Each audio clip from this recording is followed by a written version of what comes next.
The scientific attitude toward man is moving continuously from the obvious toward the subtle. We are beginning to recognize a network of intangibles lying behind the human personality. 25 years ago, the world was sharply divided between those who saw in man merely a highly perfected machine and those clinging to the spiritual foundations of our culture and resting their case upon the reality of the human spirit and soul. The interval between these two groups is only now beginning to be bridged. Working largely from the Aristotelian position of man's outer life, thoughtful individuals and learned orders and groups seeking to unfold and advance basic human culture are recognizing the mysterious background which lies behind the obvious conduct of the individual. We are now therefore developing a very common psychological problem, namely wonder about mystery. And whereas not long ago we were certain of everything, now that mystery comes into the picture, we are uncertain of almost everything. In this uncertainty, our psychological schools have divided and further divided until we can no longer find any common terminology which with reasonable precision defining their various attitudes. This probing into the source of things makes it convenient also to re-examine ancient forms of knowledge. And whereas 50 years ago mythology, fable, legend belonged only to certain art or culture groups, we are now examining it to discover, if we can, other keys to the internal life of the individual. Along the same line, we are beginning to be aware of the workings of ancient sciences. We are still inclined to assume that most of these sciences were psychological, particularly in the fields of therapy. We are still not convinced that all ancient remedies were as effective as they seem to be. Perhaps a great faith, a strong and ardent dedication to beliefs help these remedies. And we are thinking now in terms of the importance of this ardent belief in helping us in the various fields of our problems. We have noted that the ancient man seemed to be able to believe more easily than we do, because he lived in a world of mysteries and wonders. Modern man has a hard time becoming a devout believer in anything, because he lives in a world of so many critical opinions, so many cynical attitudes, and so much that passes for sound and solid knowledge. He is finding, however, that the lack of the ability to believe is weakening him, making him less able to carry the daily burden of life. As he de-glamorizes every part of his culture, he finds himself dying for lack of a little glamour. Now we have a reaction here, but we have now transferred our instinct toward glamour, toward hero worship, toward objects that are not really satisfactory. We are discovering that movie stars, prize fighters, and orchestra leaders, as subjects for glamour, are not quite so efficient or successful as the ancient gods or the muses or the prophets of old. All our glamour has become so materialized that it carries with it very little internal contribution to our strength. Digging back into all these old beliefs and ideas, we come to one of the earliest of them all, and that is a word which up to 10 years ago was anathema in the field of science, and that word is astrology. It was held to be one of the most ancient of man's vulgar superstitions, held to have no foundation in validity of any kind, and a great many second-rate astronomers have made careers out of belittling it and attacking it. Actually, however, as we have noted before, the subject has never been subjected to actual scientific analysis, even by our so-called scientific method. There is no field of belief in which there has been so much prejudice and so few facts. Taking the attitude, in general, that the concept was in conflict with our daily thinking and with the latest discoveries of science, it has been empirically rejected. Actually, we are not sure that this conflict exists, but we would like rather to assume that it does than to add the slow and laborious procedure of investigating carefully and thoroughly. Again, however, the development of television and the perfection of radio devices, perfection of device, not program, we are sorry to note, has caused us to realize that there are a great many intangible forces operating in our lives. Radio and television, perhaps more than wireless telegraph, which preceded these, has opened to our consciousness the reality of things unseen. We are now willing to accept that this atmosphere in which we live may be a tremendous area of energy transmissions. We are willing to assume that through this room and through our own bodies, waves of energy are constantly moving, invisible to us. But we are not quite sure that their invisibility means that they have no effect upon us. If this effect has to be in terms of body impact, we can deny it. But if behind this body is an energy field, not so different from these very energies moving in space, are we certain that these universal energies have no effect upon our internal energies?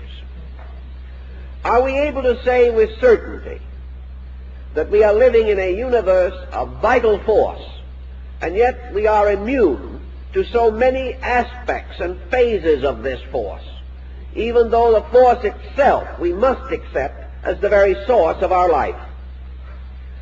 Thinking a little further in this particular field, we are now confronted with radiation, and to a degree with fallout. Radiation is much more subtle. We can imagine that fallout consists of minute material substances which can variously poison or contaminate us.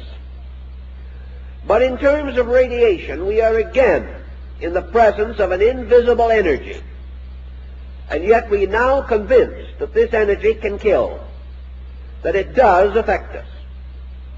And studies of the universal spectrums of various parts of cosmos and space now indicate that radiation is pouring in upon us in many, many ways. Not long ago, a scientist pointed out that we are continuously in a field of radiation that is actually more dangerous than the atomic bomb.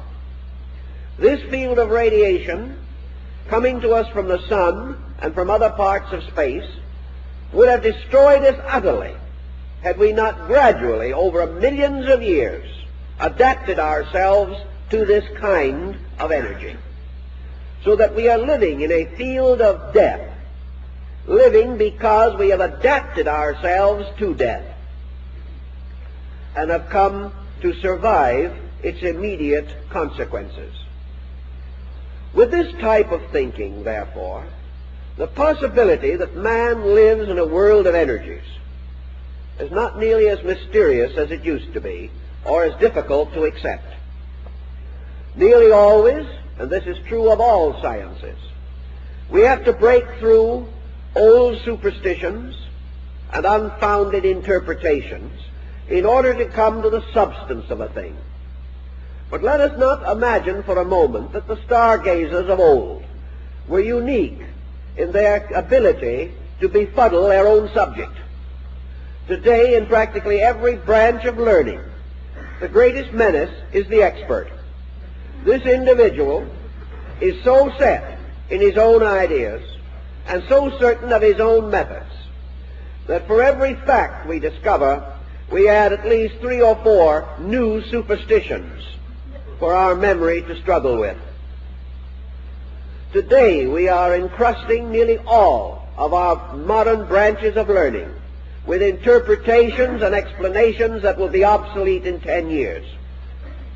If, therefore, the subject of astrology has been exposed to human interpretation and misinterpretation, as Dr. Budge of the British Museum points out, for nearly 35,000 years, it is quite conceivable that it would have accumulated a number of elements and factors which may have to be sloughed off in the search for facts. Yet over this same period of time, all of those working with the subject have used the same identical basic machinery. And as is also pointed out by Dr. Budge, the interpretations used today are identical in principle with those found on the cuneiform Chaldean tablets that go very far back into the reign of Hammurabi among the Babylonian peoples. The same essential procedures, the same structures, with the possible exception of mathematics, upon which the whole subject depends. There is no other branch of learning that has survived so long without being completely reconstructed. It might therefore seem possible that there was certain validity that is unchanging, moving under the surface of the various national systems of divination which we have now come to regard as pseudo-sciences and to consider as hardly worth scientific thought. We are not nearly so sure anymore that these are worth so little attention. Another interesting and significant factor is the wide distribution of these beliefs. It has been said, and perhaps not untruly, that no culture system has ever attained maturity without the belief in the influence of the heavens upon the earth and man. India, China, Persia, Greece, Egypt, practically every great culture that we have known has held this belief. And up to the last 500 years, it has been for the most part held with esteem. And it was certainly regarded most affectionately by the great astronomers of Europe, to whom we are indebted for our new, emancipated astronomical theories. I refer to men like Kepler, Galileo, Copernicus, Brahe.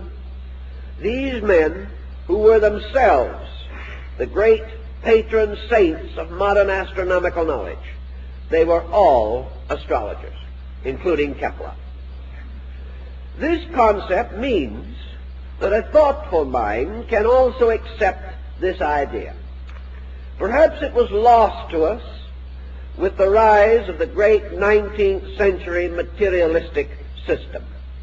It could not then be fitted in, because man could not, under the dictum of science, believe what he could not see, or accept what could not be demonstrated in a laboratory.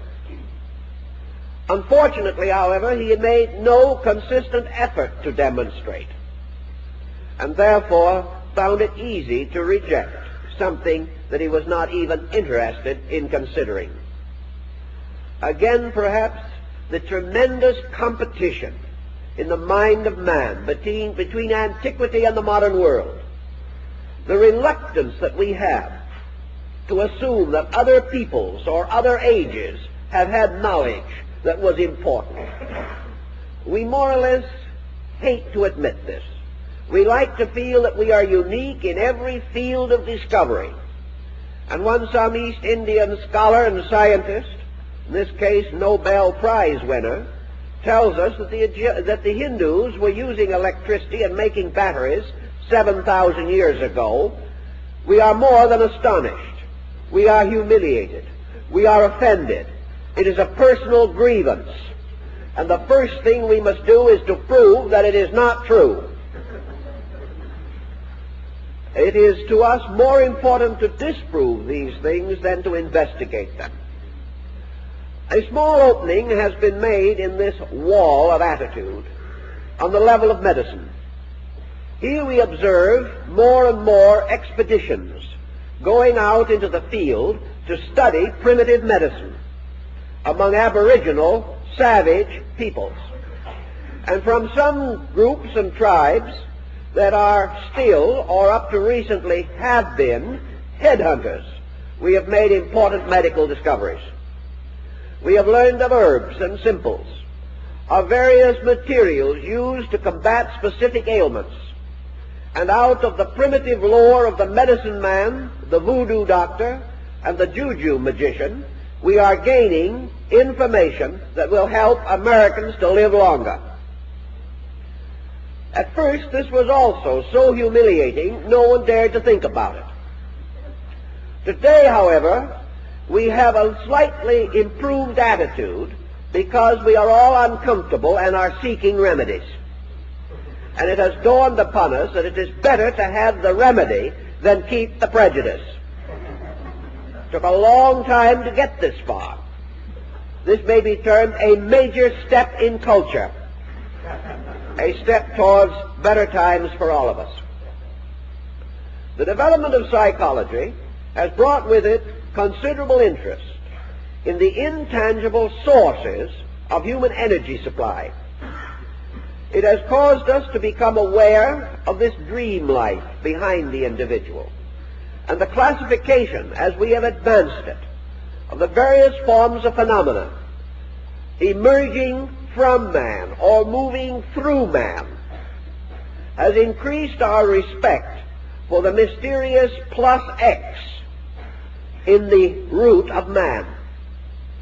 At one time we were certain that this selfhood in man was nothing more or less than the byproduct of irritation in the cerebral processes, that the individual, becoming mad enough, became a person. We are not quite certain of this anymore either. We are beginning to think more and more in terms of the person living in the body. And we have suddenly come to the realization that an unseen, invisible, immeasurable quantity, which we call self in man, is responsible not only for his actions, but for this vast and wonderful conglomeration of attainments which we call the modern way of life. We are suddenly realizing that the skyscraper, that the atomic projectile, the airplane, all of these things emerge from something scientifically beyond access. That from man, as an invisible core, something not to be weighed or analyzed chemically, there is flowing constantly streams of inspiration, intuition, knowledge, thought, reason, and ingenuity, which pay off in terms of immense discoveries, tremendous conveniences, and innumerable inconveniences. Whatever this is in man is not an unmixed blessing. It is capable not only of making a tremendous contribution, but of gradually transforming man into the problem child of history. With this gradually increasing respect for invisibles. Science must ultimately turn its attention to new levels of demonstration. It must discover new sciences of itself, or restore them out of the past, by means of which it can approach reasonably, rationally, and so far as is possible scientifically, the mystery of the invisible at the root of all visible things in nature. Until it achieves this, it can never move from the sphere of effects to the world of causes. And all effects are suspended from adequate causes in nature. We like to think, of course, that visible effects are practical and invisible causes are impractical. Yet how shall we say that that is impractical, which, though unseen, becomes the power behind all practical works and labors? It is like some mysterious moral force, like man's urge to love. We cannot define it, we cannot explain it, but whatever good we have in our world has come from it. And the failure of this is the most dismal failure that can occur within the structure of human life. So we have these intangibles, and we must approach them scientifically. We must have something more than a grand admiration. We must be able to learn useful ways, useful applications, and also a proper framework upon which to build a common science of human understanding. Going back, therefore, to this rejected field of what we might almost call astrophysics, we are astonished to find a carefully organized field of symbols, of emblems and figures, of processes and formulas that have come down from the past. It would be astonishing indeed if so many thoughtful persons over so many thousands of years should have been completely addicted to a chimera. It is almost incredible that we could have so scientifically organized imagination. And at the same time, all things have to be tested by their utilities. And it is hard also to imagine that something which had no foundation in fact and was merely a flight of imagination could possibly have sustained itself so long in common admiration, nor could it have vindicated itself as frequently as it has done by the accuracy of its methods and pronouncements. Thus we are in the presence of something, and in the study of ourselves we discover that these ancient peoples evolved a very comprehensive idea. We do not have to accept it, but I think it is time for us to examine it and try to discover, if possible, whether we are in the presence of a valuable key. Certainly these people taught, these old stargazers taught thousands of years ago, that what we call the empty air around us is actually a kind of channel through which energy is continuously moving. They taught us this while for the most part we had the dimmest concept of the meaning of energy. They believed, and in practice still apply the belief, that man is in the midst of an immense complex of forces, and that in some mysterious way these forces converge upon his internal life, and that from this convergence there are modifications in his nature and temperament, by means of which his outer life is also conditioned.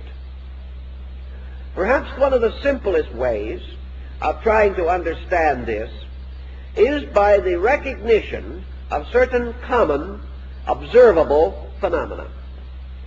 Most persons are aware of the old family almanac, which was of the greatest meaning and significance to our farmer ancestors. The farmer secured his annual almanac with religious devotion and dedication. Back in the beginning of our national life, Benjamin Franklin printed the almanac, and George Washington bought it in order to use it in the maintenance of his plantation. Men like Washington and Jefferson and Hamilton would not for a moment have thought that it was possible to maintain a farm without an almanac. Now, this almanac contained a quantity of astronomically and astrologically calculated information relating to planting, relating to the harvesting, and of course also to the general climatic condition of the year. Some of you probably have known farming people, perhaps were raised on farms yourselves, and it would be quite obvious that a shrewd and canny farmer, and farmers are not foolish, would not have for years depended upon these almanacs for the regulation of his planting and protection against sudden inclemency of weather unless he had justified to himself that it worked. These people were shrewd. They were not even wasting 5 cents on an almanac unless it meant something. And they certainly would not follow it long if the result was the loss of their crops. But that these things actually did have bearing upon planting has later been proved under scientific conditions in Arizona, where planting various vegetables at different phases of the moon shows distinct effect. That these influences do have some bearing. St. Thomas Aquinas, the great Catholic philosopher of the Middle Ages, pointed out that it would be incredible to assume that the moon, which it has the power to draw the waters of the earth and to establish the tidal rhythm of the seas, that such a powerful influence has no effect on anything except water. Assuming also that it had no effect upon anything except water, let us remember that the human body is over 85% water. If it can move the tides, this lunar influence, has it any effect upon the liquids and humors of the human body? Studying tree rings, we observe distinctly the cycles of sunspot maxima in the tree. And it is possible to find out from the study of tree rings the dating on cycles of sunspot maxima. Of course, we have easier ways of dating, but it could be done by that means. Is it conceivable, therefore, that a force which will leave a continuous and almost indestructible record of itself within the heavy woody fiber of a tree, that this has no effect on anything else? We know also the effect of these motions of energy in space upon the great cycles of financial adversity and promotion in the affairs of men. It has been noted for years that the stock exchange, both the one in England and the one in the United States, the principal stock exchanges, all can be graphed according to planetary and luminary cycles. Now, even if we wish to assume that the planets have no effect upon man and only on the stock exchange, can you imagine anyone who is not affected, directly or indirectly? Whenever we come to this recognition, we must come also into the realization of the interdependence of living things. And we must realize that anything or any force which can change the fur on rabbits or can result in the development of these tree ring circles must influence profoundly the interior energies of something. It is difficult to assume that all this influence is merely from the outside. We are not able at any moment to check this influence. But after a period of years, we perceive it. And we are suddenly aware of a very subtle form of energy, modifying the conditions under which we exist.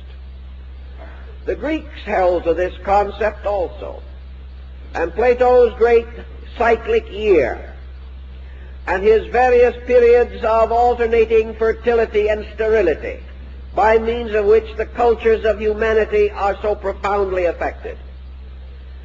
These observations remain true. The various phenomena which Plato described actually occur. But how shall we understand it? Not having a better explanation, is it conceivable that he could have been right, as he was in so many things?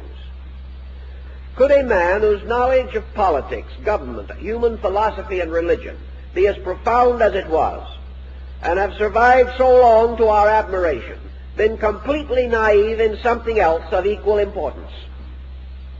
It is hard to imagine that he could have been. And certainly we have no right to take it for granted. We must therefore at least make honest investigation.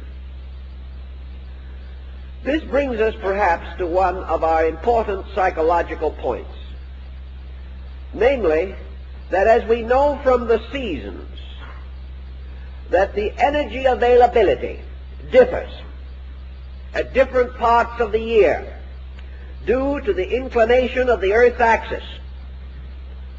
We know that this is true because we can watch the coming of winter, and we can watch its disappearance again after the vernal equinox. We see the larger part of the Earth affected by this. We measure it in terms of human adjustment and non-adjustment. And today, parts of our eastern seaboard are blanketed in snow. We are not so blanketed here. Other parts of the world are now preparing for the glories of summer, such as our neighbors in Australia. These differences, we know, are due to astronomical phenomena. And we know that these differences affect the birth rate. We know they affect the death rate. And we recognize that untimely situations arising in the world's climate affect us economically, in the destruction of crops, affect us in the terms of health. Any physician will point out to you the seasonal epidemics. Also, we know the vulnerability of the sick, and we recognize that millions of people today are leaving extreme climates and gathering in our own delightful Southern California smog-infested atmosphere because they are tired of facing pneumonia every winter. This situation is obviously the result of a chemistry of universal factors. If the sun were not where it is, if the planets were not where they are, and if the earth was not in its present position among them, this entire group of circumstances would be totally changed. And man himself could do nothing about it. For in the presence of these elements, man as a person is hopeless and helpless. That these things, therefore, pound upon his outer life, we know. So we are presented at this time with two possible psychological schools of thought. One is that the effect of universal energy modifications upon man are due first to the effect upon his environment. There is no doubt that religions are the results of longitude and latitude. If the Finns had not lived where they lived, they would not have given us that beautiful classical religious mythological poem, the Kalevala. If the Hindus had not been exactly where they were, they would not have given us the peculiar interpretation of Hinduism that we have today. If the Japanese had lived somewhere else, or under different conditions, they would not have had the peculiar flowery arts with which we associate them. Thus, the distribution of climates may definitely and does certainly affect body structure, social adjustment, degree of activity. It has a strong effect upon ambitions, motivations, and upon the contemplative interior life of the person. Thus, if man is the result of the town in which he lives, the books he reads, the friends he meets, and the relatives he has accumulated, so he is also subject to the seasons, the weather, the climate, the terrain in which he exists. Mountain people are different from valley people. And it is quite conceivable that this vast, intangible atmosphere, which is actually constantly modifying our way of life, may also be moving in upon us as a psychological factor in our temperament and our disposition. Thus, merely the fact that the sun and the moon and the stars are in the sky has affected us. It has affected our religions, and in turn these have moved our living. The contemplation of the sunset affects man, whether we wish to say it is the sunset itself or the contemplation of it.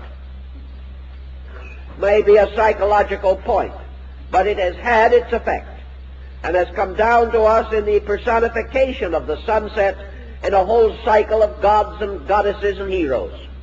These in turn have affected our moral lives.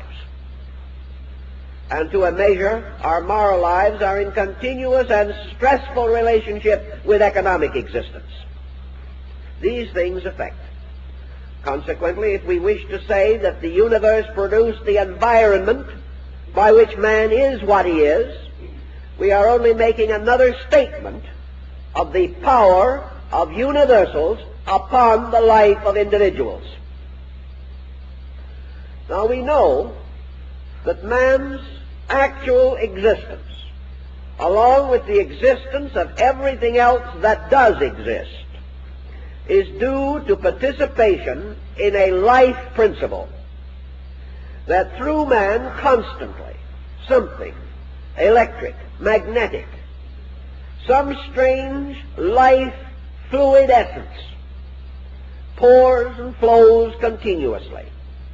That in this essence also man has his existence, in the light and the air and space around him. For every part of himself that is tied to the earth, there are countless parts tied to space. We have become so accustomed to watch our feet and think of the solid earth beneath as a symbol of all reality, that we have forgotten that were we and are we separated from the space energies by which life is maintained, we will simply and do simply pitch forward upon the earth dead.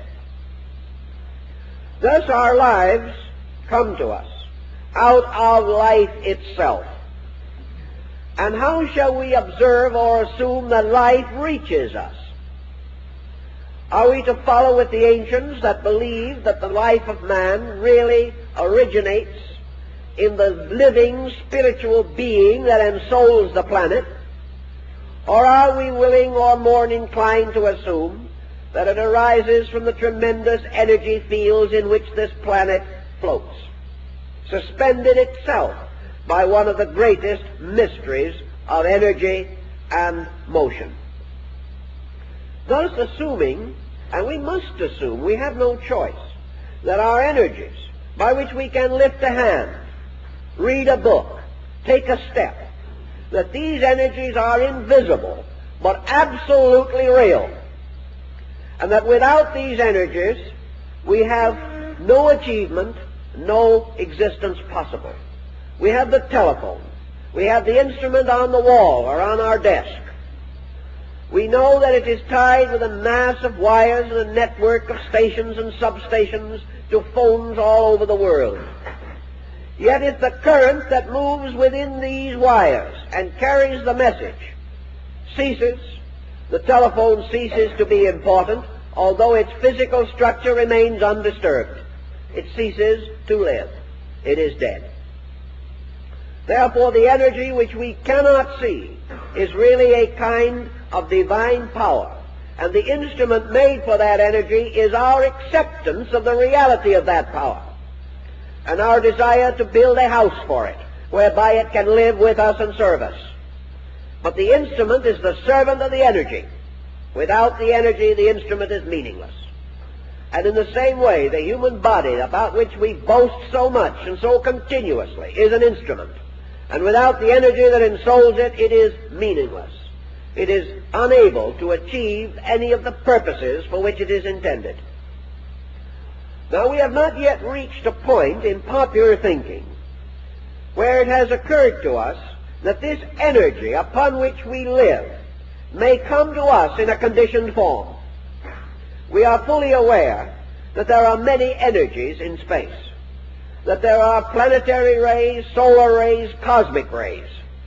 We are now recognizing that we have a universe like a very intricately woven fabric, the very substances of this fabric being composed of energy, that this energy is subject to innumerable laws of its own kind, and that there is also various adjustments and conflicts between the laws of energy and the laws of matter.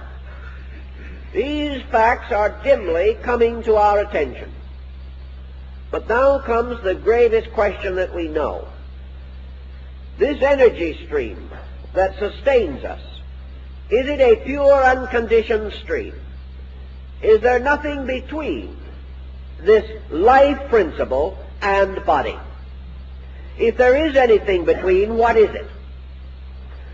Is there some reason, some archetypal pattern governing the distribution of this energy according to laws, according to principles, according to values? If such government exists, in what is it posited?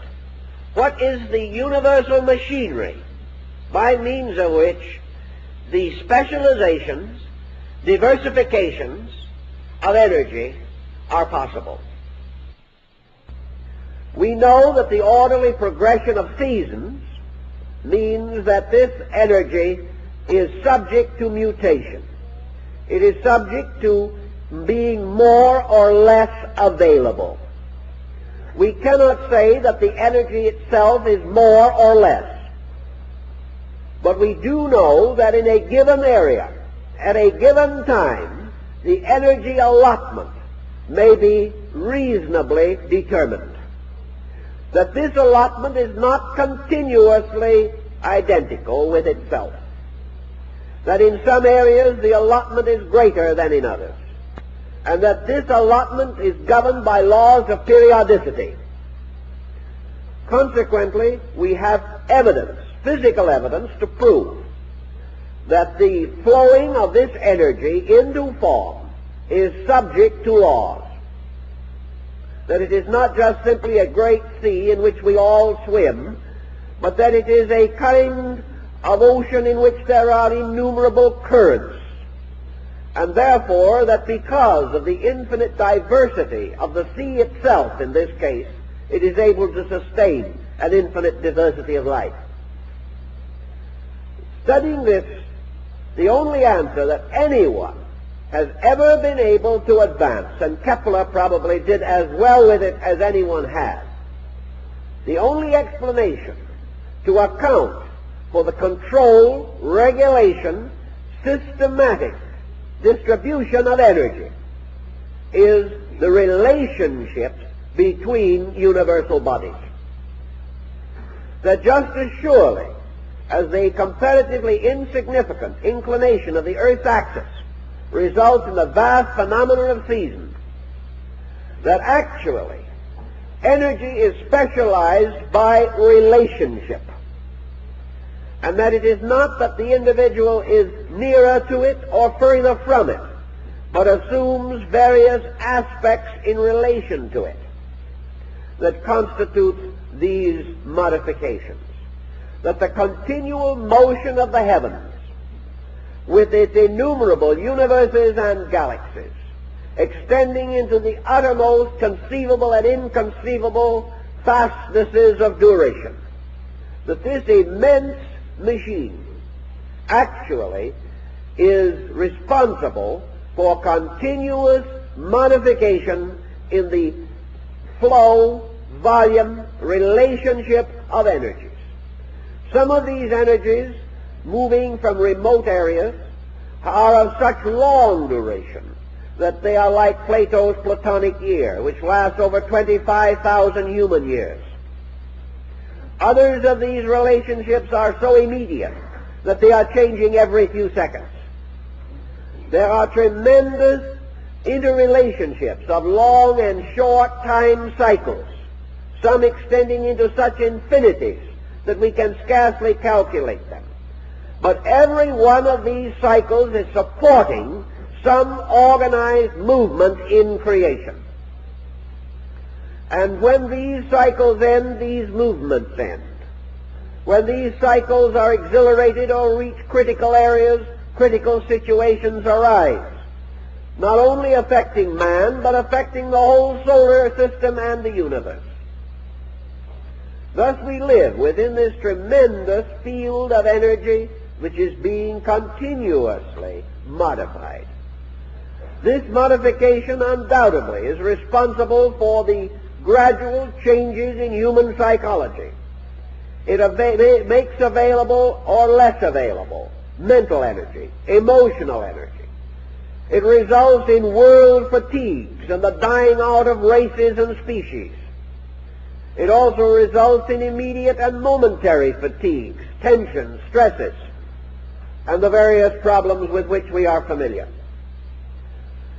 If, therefore, we are seeking a formula, perhaps one of the simplest understanding formulas that we can have is that man, as a moral, mental, and emotional creature, is constantly interpreting the available conditioned energy upon which he exists.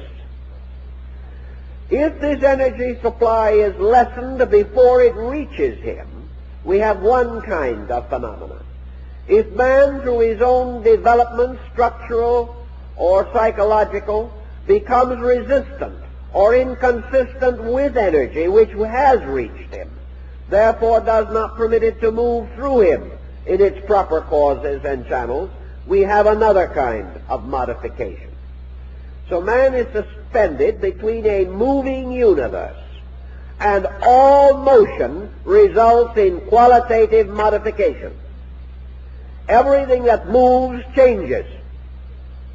And because the universe is infinite motion, infinitely extended, so every moment of the universe is different.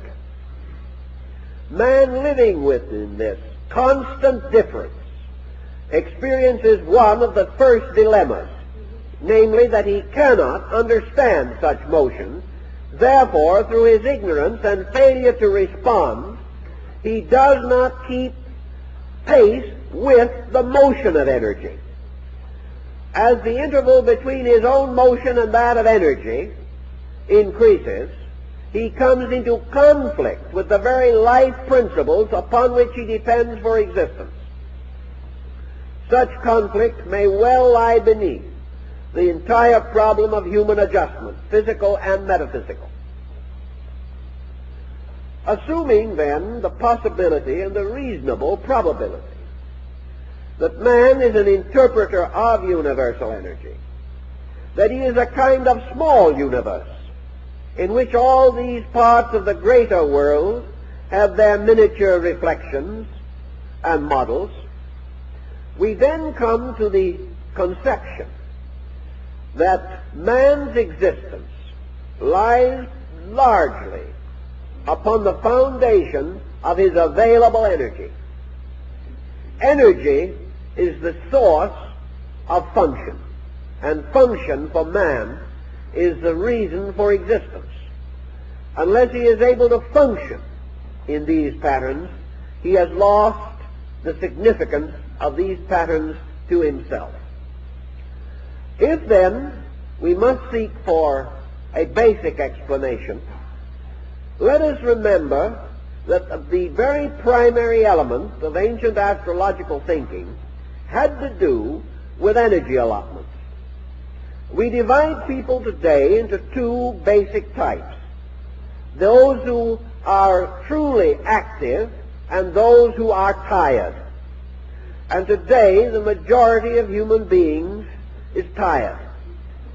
This tremendous sense of fatigue which we all commonly experience and which makes life increasingly difficult for us.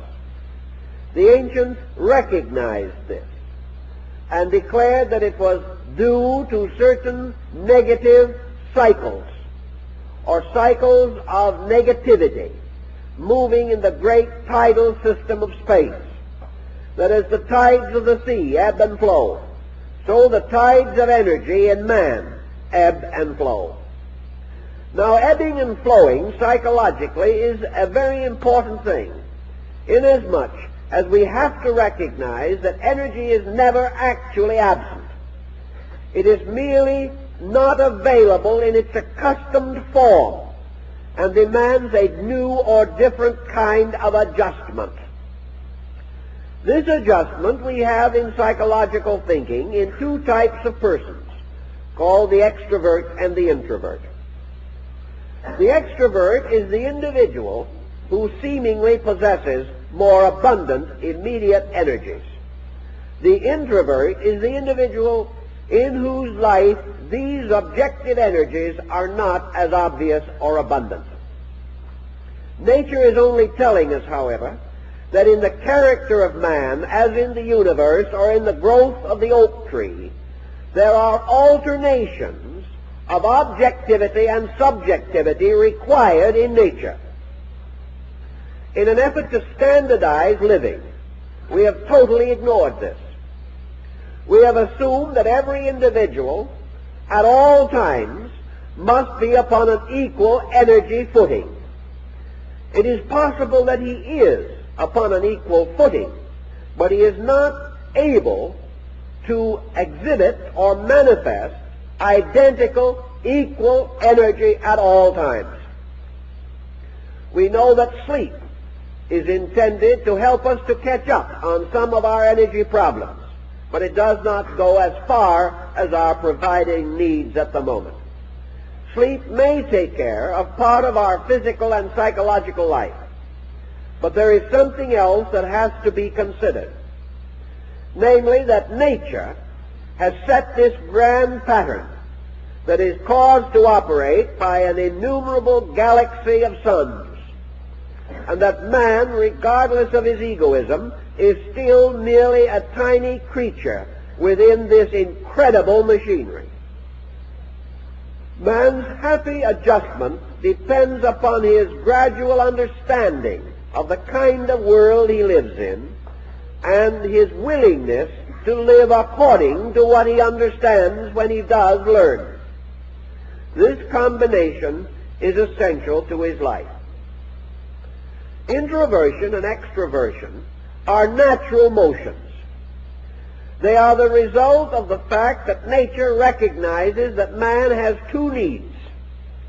He has need for an external life, and he has need for an internal life. Experience shows that unbalanced, the overdevelopment of his external life has impoverished his internal life by his failure to enrich it with the conscious contributions of his own mental and emotional energies. As a result of his own failure, man therefore has come to the point where extroversion or self-expression outwardly becomes comparatively easy for him, and he is inclined to overdo it. Whereas introversion, or the return of the individual inward, the turning of his tides towards his internal life, has resulted in him coming face to face with a situation so deplorable that under general conditions, introversion has become practically synonymous with neurosis. Thus, instead of living a balanced life of internal and external polarizations, the individual is so depleted, impoverished, or neglected inwardly that he is like too many persons in our nation who drive a fine car and give all the sense of prosperity, but whose homes are neglected and chaotic. The individual, turning into himself, finds a condition which leads to suffering rather than adjustment. This is nature pointing out a defect, for man should be able to move inwardly and outwardly without tension or stress, finding an excellent, important, and useful life in both of these polarizations. If his energies were available to him, such would be possible. Now, other factors also contribute to man's life, and there can be no doubt whatever that time and place do influence the entrance of the human being into material life. The time and condition in which a person is born is valuable. The important thing has been ignored psychologically, although it is accepted historically. Can we deny that an individual born at the beginning of the Napoleonic Wars was under a different type of environmental heritage than the person that was born, we will say, in the Golden Age of Greece? Now, both may have had their wars and their troubles, but it is not possible to say that the time and place of birth are meaningless.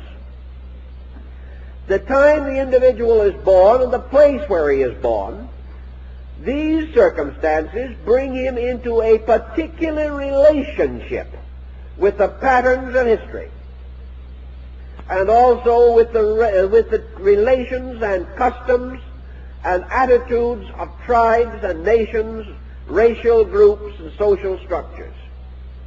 Man being born today is born into a social pattern that did not exist 100 years ago. We know that in living, the average person cannot psychologically outlive his generation. If he is forced into conflict with his own upbringing and the years of experience through which he has passed, he becomes discouraged and confused. Psychology makes a great deal of heredity. Astrology simply states that man's universal heredity is derived from his relationship to universal energy fields. Also, that the peculiar circumstance of his birth is a relationship between energy in the field of space and the energy of the individual himself. Therefore, there is a time to be born and a time to die. And these things are within chemical fields of relationships, which are exact and inevitable in nature. By means of such laws and principles, not only is universal machinery maintained, but also universal ethics. The rightness of things is made possible because of the immutability of the universal pattern in which we exist. Also, in studying their nativities of persons in ancient times, the old stargazers studied, first of all, the individual's personality. The personality is that part of us which we exhibit to others. This personality is the container, the vessel, into which energies will be poured. It also reveals the immediate use that we shall make of the energy available to us, a use which will be in some way unique or different from the use made by another person. Consequently, personality becomes the final distributor of man's personal energy. It tells us about his enthusiasms, his interests, and his attitudes. It gives us something of the degree of specialization in which his life will be patterned. Then this is compared with another very great factor, and that is his energy allotment. And basically, this allotment was anciently based upon the position of the sun in the relationship of the great year. Thus, as truly we have distribution of available energy in the seasons, persons born in these seasons have certain energy peculiarities. And not long ago there was a published list of accidents on the Bay Bridges in San Francisco, and it was pointed out that the accident rate is entirely erratic and breaks all laws of accidental probabilities. Instead of these accidents occurring according to a patternless sequence, these accidents are highly patterned. And by the study of them, it becomes immediately obvious that the accident is not an accident, that it is based upon certain energy problems, that the individual at the wheel is much more likely to go to sleep and have an accident, or is much more likely to have slow reflexes and have an accident. All these things are determined apparently by energy allotments. Thus the sun to the ancient was the symbol of man's energy allotment, its relationship to him, its effect upon him, and the bridge between the sun in the heaven and the source of life light in man.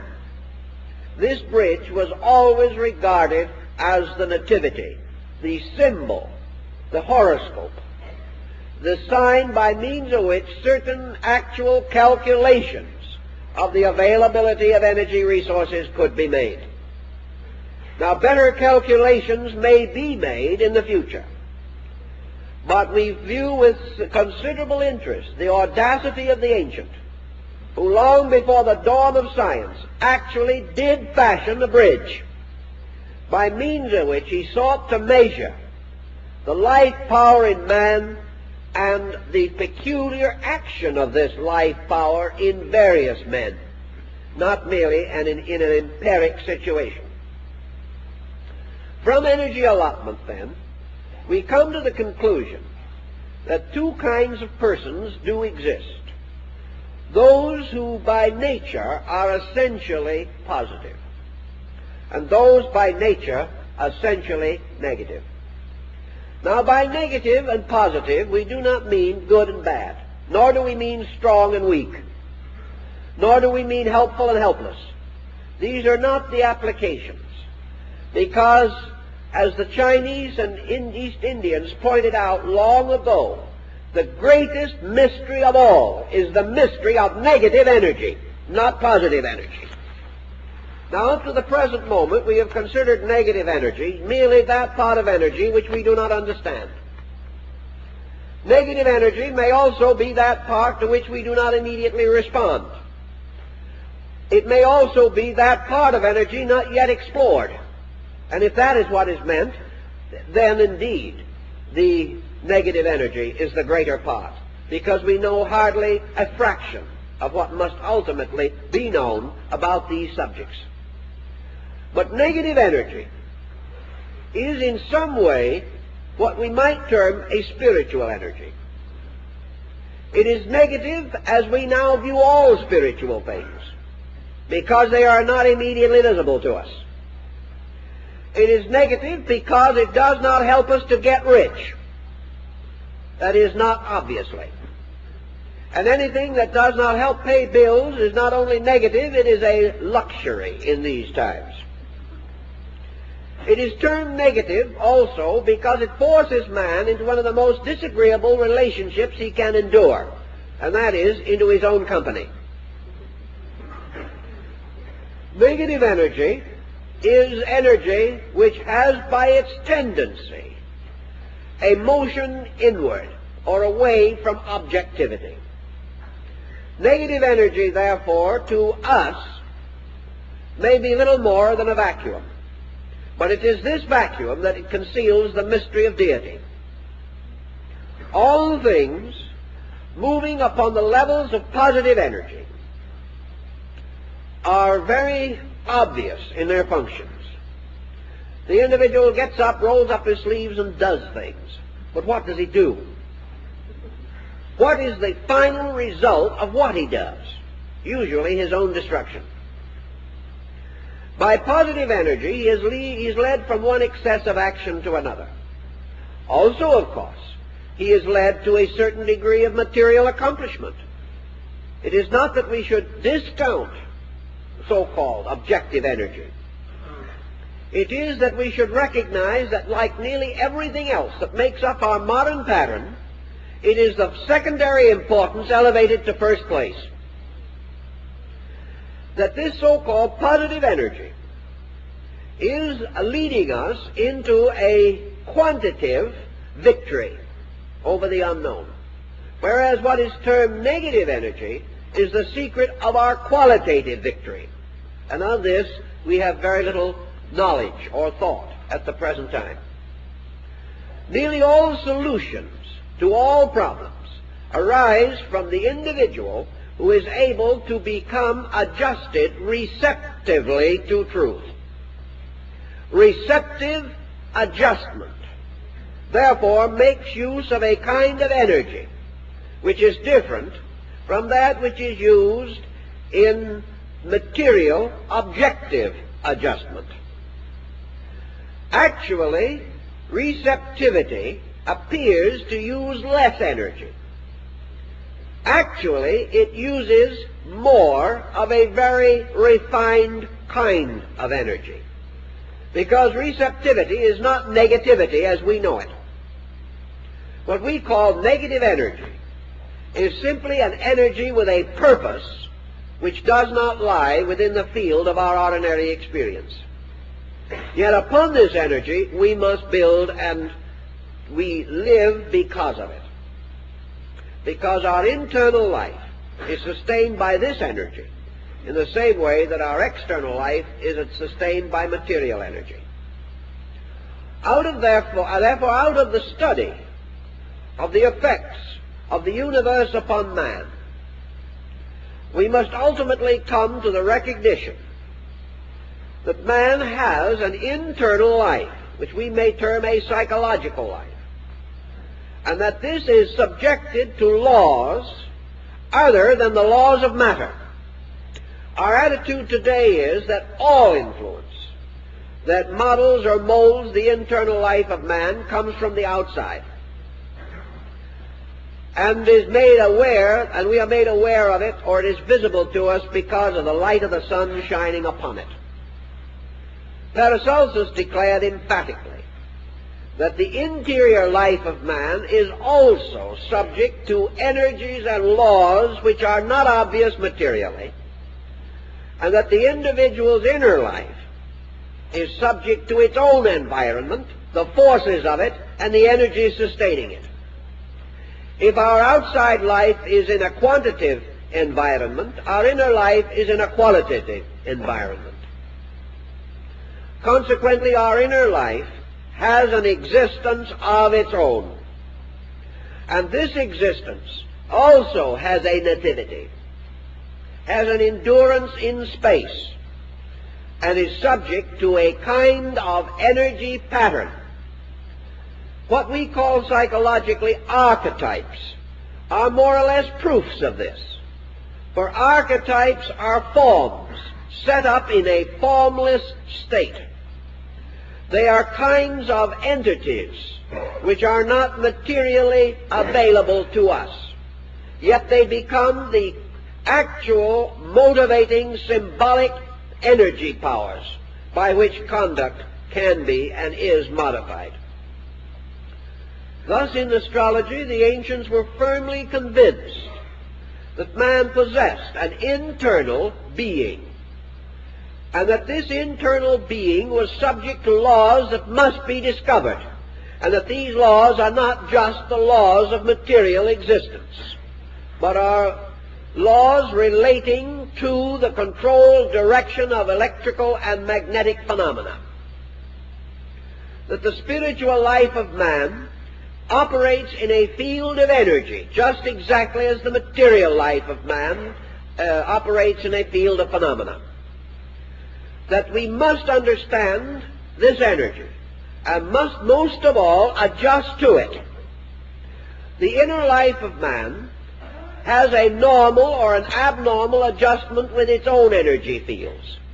When the inner life of man is completely the result of the pressure from the lower outer life of man, then this inner life is imprisoned, locked within a situation for which it was not intended. There was never a time in nature when nature intended the lesser to govern the greater. There was never a time in the constitution of man when it was assumed that the outer life of man could satisfactorily regulate his inner life. In every instance, the inner life must regulate the outer.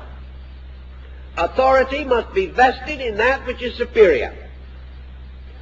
When, therefore, the outer life of man, affecting the internal life, makes it difficult or impossible for the psychic field to operate normally in manifestation in this world, we have a psychotic.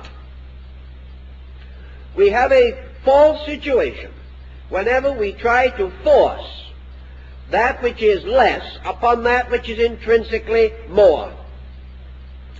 Also in this situation, we have the continual fact of the need for the psychic life of man to keep the laws of the psychic life of the universe. Man who breaks the material laws of nature is punished physically. When man's entity or selfhood comes out of adjustment with universal energy, he is punished inwardly or metaphysically. He is punished by a series of invisible ailments that are as dangerous to him as physical ailments are to the body. Paracelsus pointed out that every ailment known to the body has its equivalent in the psychic field of man, and that it is just as easy for the individual to be sick psychically as it is physically. But he did not affirm, and neither did the other ancients, that all psychic sickness arises from the personality. He assumed that psychic sickness arises from psychic disobedience, in the same way that physical sickness results from physical disobedience. And psychic disobedience is in harmony between the energy field of man and the great universal field which must nourish it. In harmony of this kind may and does arise from several possible causes. The most common cause would be paralleling that of physical ailments, namely that the individual's psychic field is unable to form a natural, proper adjustment with its own source of nutrition. That wherever this occurs, you have psychic stress. And wherever this occurs, you have something else that causes it. And the thing that causes it would be the equivalent of egoism or egotism. The individual who stands against the law, the individual who believes or thinks that he does not have to obey, the individual who takes an attitude of aggressive egoism in forcing his own concepts upon nature. His punishment for his arrogance is exactly what occurred to the builders of the Tower of Babel. As most ancient physicians and some schools of modern medicine point out, the greatest single cause of sickness is obstruction, that by means of which natural function is impaired. Bodily obstruction due to tension will impair body function and reduce health. Psychic tension in the form of psychic stress interferes with the distribution of energy on the psychic plane and makes possible the development of psychic ailments. If then the problem of the great cyclic year is taken into consideration, man must not only keep the laws of nature to exist, but he must also keep the laws of soul if he is going to exist. The laws of nature, these are simply man's way of naming energies. Laws are actually at least manifested through great orderly energy patterns. Wherever there is disobedience, it means that we have broken relationship with energy. Wherever we have gone our own way, regardless of right and wrong, we have broken harmonious relations with energies that were necessary to sustain us. And the ill result of our poor conduct is due to the amount of energy that is cut off. In the same manner, our psychic life is due to the energies which by various attitudes, complexes, fixations, etc., by which we crystallize or obstruct the motion of the psychic life of man. It is as though a fish in the sea tried to stand firm and prevent the tides, especially a very small fish, a minnow. This particular type of disobedience is ridiculous and is only possible because man does not understand. If he ever saw the facts, he would not be so foolish. Actually, however, adjustment with nature carries much more of an implication than we generally assume. Let us imagine that man psychically formed an adjustment with the great energy fields by which he lives. His adjustment must be almost a Buddhistic one. And perhaps this is one of the reasons why Buddhism will someday be of the greatest value in psychology. Man adjusting to universal energies, psychically particularly, where you have a much more volatile world of value. He is adjusting to motion. He is not adjusting to something that is fixed. He is not adjusting to a point where he has once adjusted, it will always be so. He is adjusting to something that is never twice the same. He is adjusting to something that is itself pure motion. Consequently, his adjustment cannot be a mental one, because the mind's thoughts cannot move that rapidly. It cannot be an emotional one, because his emotional climate cannot change so quickly. His adjustment must be one, then, of total acceptance of motion, or everything which impedes motion or impairs it must cease in his own psychic field, and unless it does, he will continuously be subject to pressure. Now, such an adjustment is not negation. It is the most difficult of all possible attainments, because it means that the individual must be integrated in constant motion. He cannot merely lie back and float. He must function in motion. He must recognize that out of a moving core within himself, continually adjusting more completely to the energy patterns of space, he is unfolding, he is growing, he is moving with qualitative as well as quantitative motion. To achieve this is a very high end in learning and knowledge. And before he can achieve it, he must recognize the need of it. He must recognize, therefore, that the universe is constantly impelling him to subjective adjustment, is penalizing him for having a certain crystallization within his psychic life, by means of which his physical life is damaged and the unfoldment of his internal life is frustrated. To move with these energies, to be able to use them, requires a greater knowledge of them and their attributes, their qualities, and their keywords. And the ancient fashioned a simple little design on a piece of paper, which he called a horoscope, and in which he set forth in an elementary and rudimentary manner, it is true, the pattern of man's most immediate adjustment situation.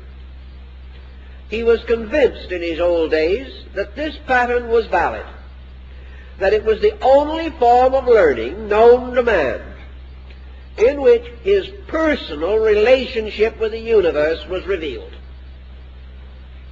that it was no longer a grand relationship, but an intimate one, in which the universe moving into man and through man, and man moving into the universe and through the universe, that these twofold procedures could be analyzed, classified, studied, and with sufficient pains and effort, the entire subject could be broken open and made available to the individual.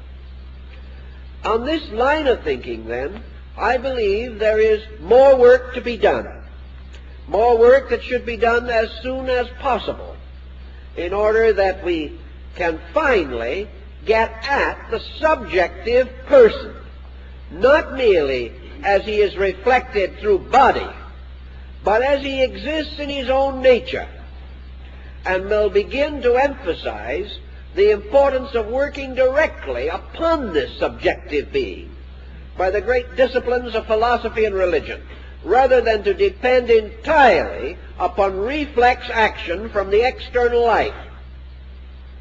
We are working in a clumsy manner. We are trying. We are much further than we were 50 years ago. But we still have a long way to go. And it would be nice to feel that everyone essentially interested will do all they can to encourage this research and not fall into the ancient pattern of pronouncing these things impossible or improbable. We live in a world where nothing is impossible. And the great thing that must be made possible is human adjustment. And until that is achieved, there will be no solution to the common disasters under which we must mutually suffer. It is our own final adjustment with this great clock of space, with its countless intermingling values, that gives us our hope of ultimate security and peace. Time's up.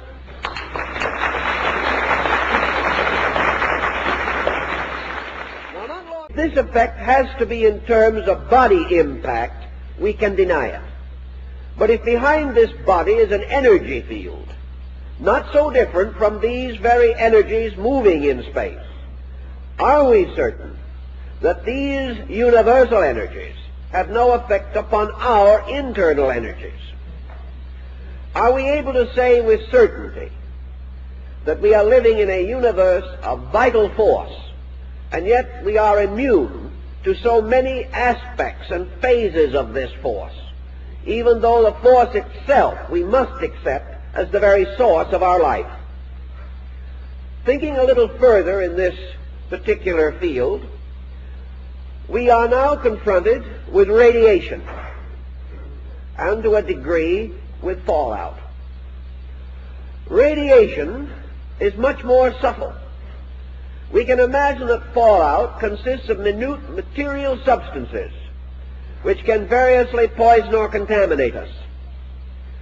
But in terms of radiation, we are again in the presence of an invisible energy, and yet we are now convinced that this energy can kill, that it does affect us.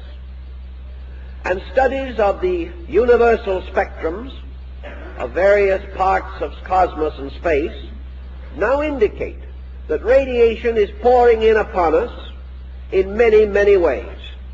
Not long ago, a scientist pointed out that we are continuously in a field of radiation that is actually more dangerous than the atomic bomb.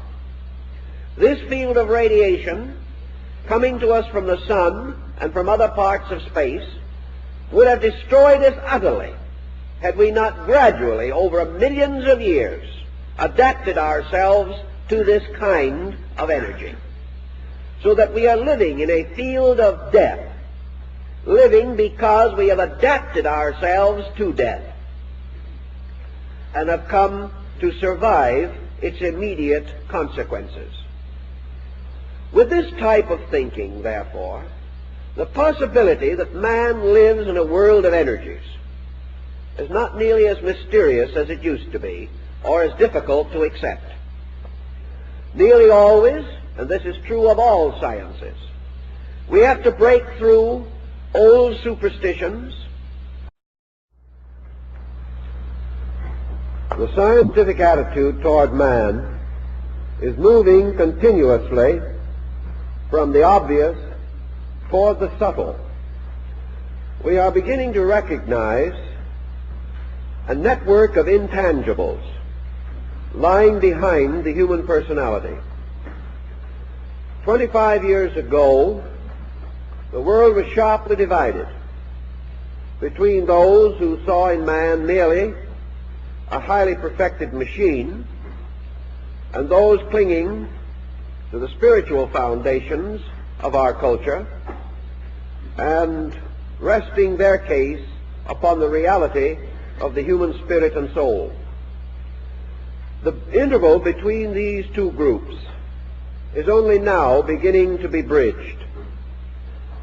Working largely from the Aristotelian position of man's outer life, thoughtful individuals and learned orders and groups seeking to unfold and advance basic human culture are recognizing the mysterious background which lies behind the obvious conduct of the individual. We are now therefore developing a very common psychological problem, namely wonder about mystery. And whereas not long ago we were certain of everything, now that mystery comes into the picture, we are uncertain of almost everything.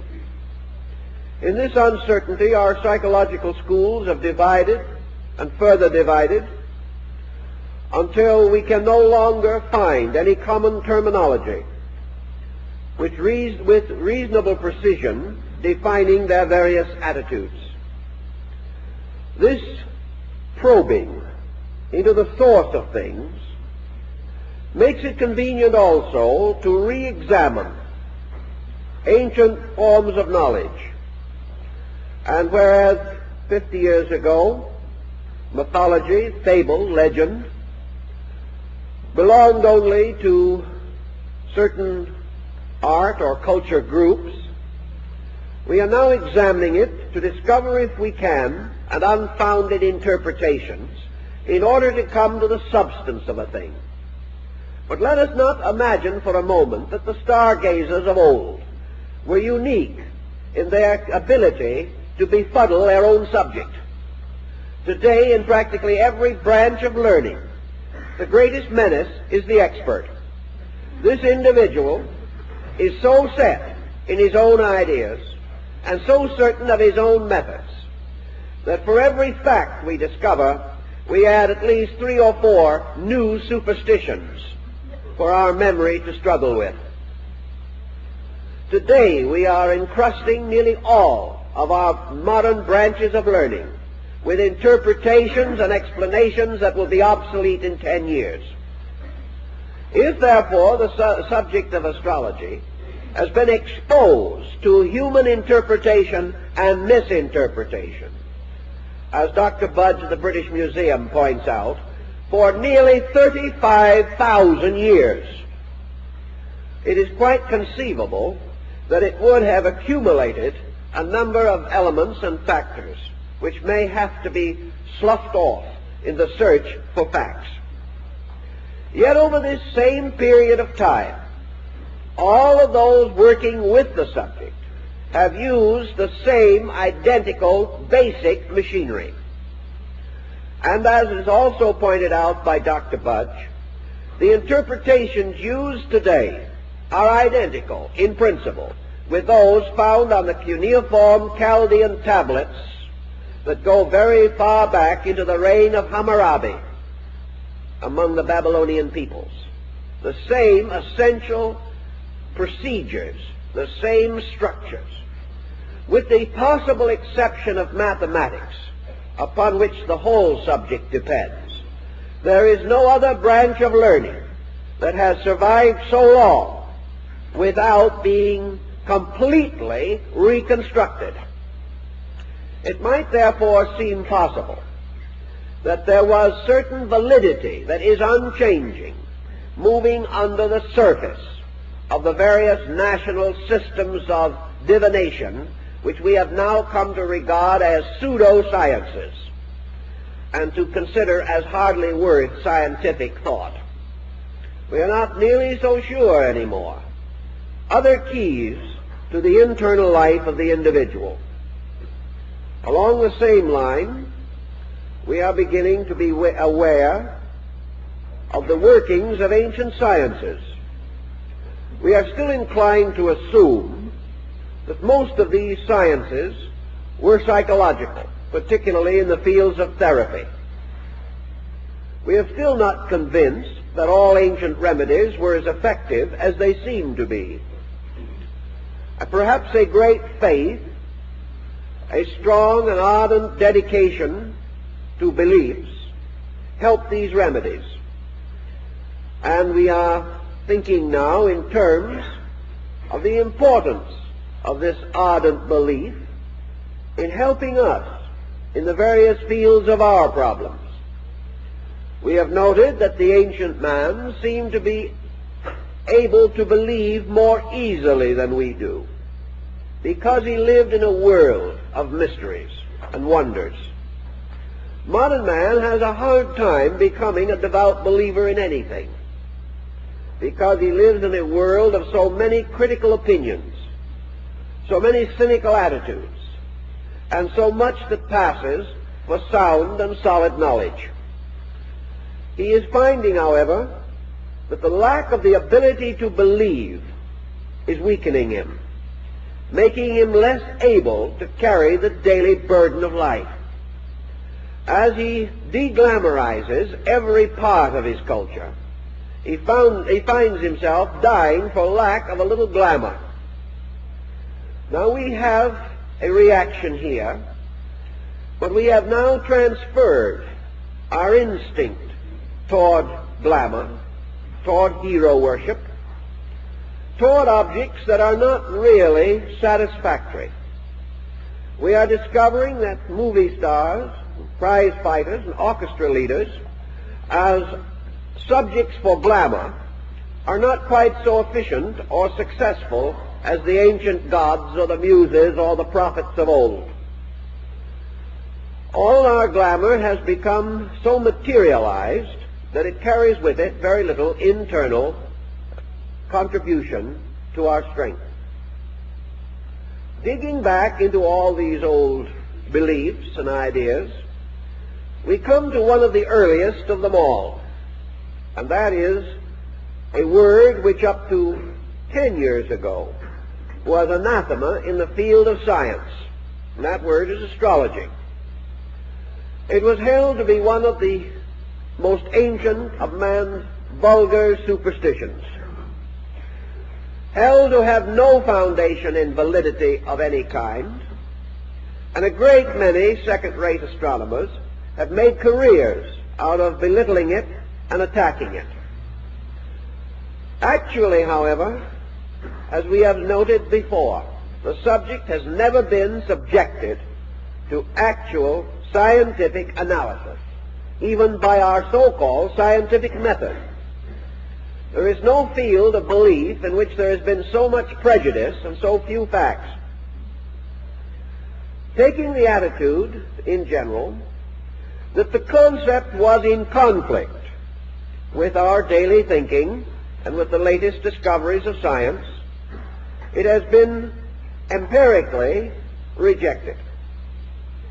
Actually, we are not sure that this conflict exists, but we would like rather to assume that it does than to add the slow and laborious procedure of investigating carefully and thoroughly. Again, however, the development of television and the perfection of radio devices, perfection of device, not program, we are sorry to note, has caused us to realize that there are a great many intangible forces operating in our lives. Radio and television, perhaps more than wireless telegraph, which preceded these, has opened to our consciousness the reality of things unseen.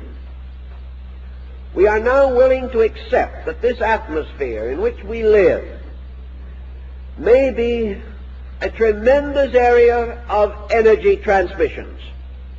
We are willing to assume that through this room and through our own bodies, waves of energy are constantly moving, invisible to us. But we are not quite sure that their invisibility means that they have no effect upon us.